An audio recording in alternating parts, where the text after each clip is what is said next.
Hello সবাইকে। আজকে আপনাদের সাথে একটা ছোট্ট রেসিপি শেয়ার করব, যেটা আমার মেয়ে খুব পছন্দ করে। আমিও খুব পছন্দ করি। আমরা মাঝে, মাঝেই খেয়ে থাকি। একদম সিম্পলভাবে কিভাবে সুপি নুডলস রান্না করবেন, সেটাই আপনাদের সাথে শেয়ার করব। এখানে আমি চিকেন বল নিয়েছি। চিকেন বলের সাথে তেমন কিছুই লাগবে না।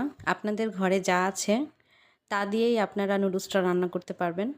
আমি পেঁয়াজ কুচি নিয়েছি, অল্প একটু রসুন কুচি নিয়েছি, একটা স্বাদে ম্যাজিক নিয়েছি, চিকেন বলগুলোকে ছোট করে টুকরো করে নিয়েছি, গাজর কুচি, কাঁচামরিচ কুচি, লাল ক্যাপসিকাম, সবুজ ক্যাপসিকাম আর অল্প একটু আলু কুচি করে নিয়েছি। আমি আলু খেতে খুব পছন্দ করি, আমার খুব ভালো লাগে, তাই আলু ছাড়া আমার চলে না।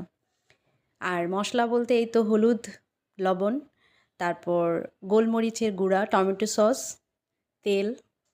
আর এখানে আমি নুডলসটাকে ধুয়ে নিয়েছি আর পাস্তাটাকে ধুয়ে নিয়েছি, আলাদা আলাদাভাবে রেখেছি। তো এই হলো আমার পুরো সব কিছুর প্রণালীটা।